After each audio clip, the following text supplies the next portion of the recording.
Doctor Mohammad সরফ হোসেন, আমি একটু আগেই বৈষম্যবিরোধী ছাত্র আন্দোলনে গুলিবিদ্ধ আহত সেই যোদ্ধাদের সাথে দেখা করলাম, তাদের সাথে কথা বললাম।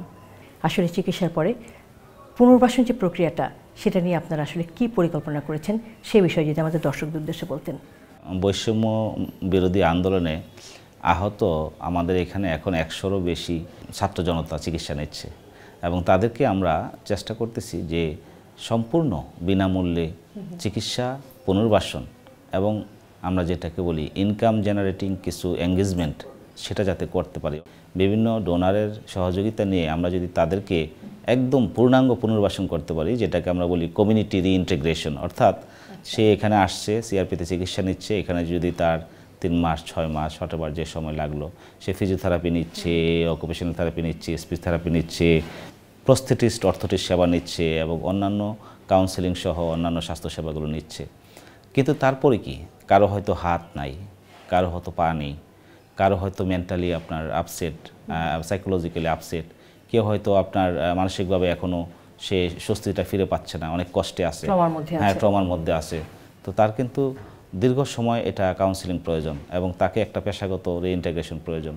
তো আমরা ইনশাল্লাহ সিআরপি থেকে প্ল্যান করেছি যাদের সর্বোচ্চ পুনর্বাসন প্রয়োজন এবং occupation, employment, training, vocational training সবগুলি আমরা ব্যবস্থা নেব এবং আমরা অলরেডি প্রাথমিক ফেজ অনেক পেশেন্টেরই আমরা এটা শেষ করেছি। এখন সেকেন্ড ফেজে আমরা প্ল্যান করতেছি যে তাদেরকে লং টার্ম পুনর্বাসনে কী কী সহযোগিতা প্রয়োজন। এক্ষেত্রে আরও অনেকের সহযোগিতা প্রয়োজন হবে, কারণ লং টার্মে এক একজন আহত ব্যক্তির অনেক অনেক কস্ট প্রয়োজন, তার যেমন ডিভাইস এবং তার চিকিৎসা এবং পুনর্বাসন। যেমন ধরেন একজন ছাত্র যদি আজকে আবার ইউনিভার্সিটি ভর্তি হতে চায়, সে তার 3 বছর পড়াশোনা করতে হবে, সেক্ষেত্রে তার একটা ইউনিভার্সিটি কস্ট এবং অন্যান্য কস্ট আছে ফর এক্সাম্পল। এরকমভাবে প্রত্যেকের ইন্ডিভিজুয়াল প্ল্যান করতে হবে আর কি। প্রবেশগম্যতা নিশ্চিত করতে হবে আমাদের প্রতিবন্ধী ব্যক্তিদের জন্য, এটা এখন সময়ের দাবি, কিন্তু আমরা নিশ্চিত করতে পারছি না। কেন পারছি না? প্রবেশগম্যতা একটা ইম্পর্টেন্ট বিষয় এবং প্রবেশগম্যতার জন্য যেমন যদি আমি ফিজিক্যালি দেখি, আমি আজকে যদি আপনি এখান থেকে এক জায়গায় একটা শপিং করতে যান, একজন প্রতিবন্ধী মানুষ কিন্তু সেখানে যেতে পারে না। হয়তো কোথাও লিফট আছে, কোথাও লিফট নাই, কোথাও অ্যাক্সেসিবল, কোথাও অ্যাক্সেসিবল না।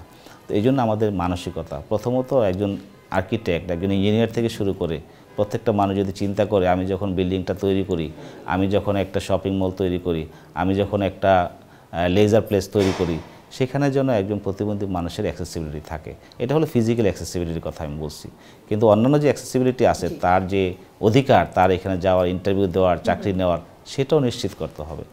প্রত্যেকটা ইস্যুতে তাদের প্রবেশগম্যতা নিশ্চিত করতে হবে, তবেই তাদের উন্নয়নটা নিশ্চিত করা যাবে।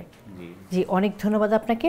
পরিশেষে আজ বিশ্ব প্রতিবন্ধী দিবস, এই বিশেষ দিনে আপনি প্রতিবন্ধী ব্যক্তিদের উদ্দেশ্যে কি বলবেন?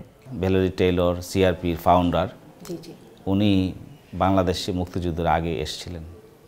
উনি একজন ফিজিওথেরাপিস্ট, সিআরপির প্রতিষ্ঠাতা। উনি এই বাংলাদেশে প্রতিবন্ধী মানুষের জন্য ওনার পুরো জীবনটা কাটিয়ে দিয়েছেন বাংলাদেশে। উনি আমাদের জন্য একটি আলোক বার্তা এবং আমি মনে করি বাংলাদেশের মানুষ যদি দেখে যে একজন মানুষ প্রতিবন্ধী মানুষের জন্য কিভাবে উৎসর্গ করতে পারে, তাহলে আমরা সবাই একটু একটু এগিয়ে আসতে পারি এবং আলো ছড়াতে পারি। এটাই, এবং প্রতিবন্ধী মানুষের উদ্দেশ্যে এটাই বলবো, আপনারা আমাদের সমাজেরই ভাই বোন এবং আপনারা সবাই এই সমাজেরই অংশ এবং এই সমাজে আপনারা ভালো কাজ করছেন এবং আরও ভালো কাজ করবেন। আমাদের সহযোগিতা সবসময় অব্যাহত থাকবে।